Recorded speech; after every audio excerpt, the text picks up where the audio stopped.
آج ہم ذکر کر رہے ہیں حضرت عمر رضی اللہ تعالی عنہ کا۔ حضرت عمر رضی اللہ تعالی عنہ دوسرے خلیفۃ المسلمین تھے۔ حضرت عمر رضی اللہ تعالی عنہ ہر وقت خوف خدا کی وجہ سے روتے رہتے تھے، ہر وقت توبہ استغفار کرتے رہتے تھے۔ جب آپ خلیفۃ المسلمین بنے تو آپ نے مسلمانوں کی بھلائی کے لیے بہت سی اصلاحات کی۔ آپ رضی اللہ تعالیٰ عنہ راتوں کو اٹھ کر ہر گلی محلے میں جاتے اور یہ دیکھتے کہ کوئی پیارے آقا صلی اللہ علیہ وسلم کا امتی پریشان تو نہیں ہے۔ تو اسی حوالے سے آج ہم ایک واقعہ آپ کی خدمت میں پیش کر رہے ہیں۔ السلام علیکم ورحمۃ اللہ وبرکاتہ۔ میں ہوں حافظ شبیر احمد، آپ دیکھ رہے ہیں Hafiz Shabbir Ahmed TV. Please اگر یہ ویڈیو اچھی لگے تو اس کو لائک کر دینا اور میرے چینل حافظ شبیر ٹی وی کو سبسکرائب کر کے بیل کے آئیکن پر کلک کر دینا اور کامنٹ میں اپنی رائے کا اظہار ضرور کرنا، کیونکہ آپ کی کامنٹ سے ہمیں بہت زیادہ رہنمائی ملتی ہے۔ تو چلو چلتے ہیں حضرت عمر رضی اللہ تعالی عنہ کے واقعے کی طرف۔ مدینہ منورہ میں نجار کے دن چند وفود آئے، ہر طرف ہنگامہ اور شور برپا ہونے لگا۔ حضرت عمر رضی اللہ عنہ نے حضرت عبدالرحمن بن عوف رضی اللہ عنہ سے فرمایا کہ آؤ چلیں، ہم اس رات چوری وغیرہ سے لوگوں کو بچانے کے لیے پہرہ داری کریں۔ چنانچہ وہ دونوں رات بھر پہرہ داری کرتے رہے اور جس قدر اللہ نے ان کے لیے لکھا تھا نمازیں پڑھتے رہے۔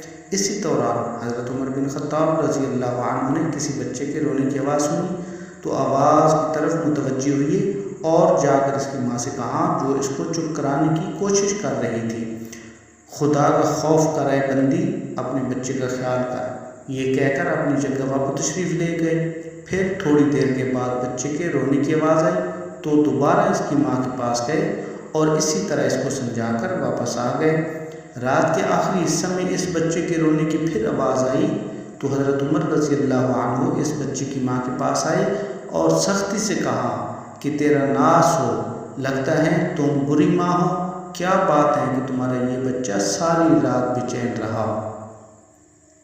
ماں نے پریشانی اور بھوک کے عالم میں جواب دیا کہ اے اللہ کے بندے، تو نے مجھے آج پوری رات پریشان کیا، میں اصل میں اس بچے کو دودھ چھڑانے کی مشق کرا رہی ہوں، مگر یہ انکار کرتا ہے۔ حضرت عمر رضی اللہ عنہ نے حیران ہو کر پوچھا کہ ایسا کیوں کر رہی ہو؟ بچے کی ماں نے کہا، اس لیے کہ عمر رضی اللہ عنہ اسی بچے کا وظیفہ مقرر کرتے ہیں جس کا دودھ چھڑا لیا گیا ہو۔ یہ سن کر حضرت عمر رضی اللہ تعالیٰ عنہ خوف سے تھرانے لگے اور اس سے پوچھا کہ اس بچے کی عمر کتنی ہے؟ اس کی ماں نے بتایا کہ اتنے مہینے ہیں۔ حضرت عمر رضی اللہ عنہ نے کہا کہ تیرا ناس ہو، تو اس کا دودھ جلدی نہ چھڑا۔ یہ کہہ کر حضرت عمر رضی اللہ تعالیٰ عنہ واپس آ گئے۔ فجر کی نماز پڑھائی تو لوگوں نے آپ رضی اللہ عنہ کی قرات کے دوران آہ و بکا کا غلبہ محسوس کیا۔ جب سلام پھیرا تو فرمایا کہ عمر رضی اللہ عنہ کے لیے تنگی ہو، مسلمانوں کے کتنے بچے مر گئے۔ اس کے بعد حالت اسلام میں پیدا ہونے والے ہر بچے کے لیے وظیفہ کا حکم جاری فرما دیا اور تمام علاقوں میں یہ فرمان نامہ لکھ کر بھیج دیا۔ تو اسی طرح حضرت عمر رضی اللہ تعالیٰ عنہ نے بہت زیادہ اصلاحات فرمائی تھیں، ہر جگہ چھاؤنیاں بنوائیں، اسلام کی بہت زیادہ خدمت کی، 22 لاکھ مربع میل کا علاقہ فتح کر کے اسلام میں داخل کیا۔ اللہ پاک حضرت عمر رضی اللہ تعالیٰ عنہ کے درجات بلند فرمائے۔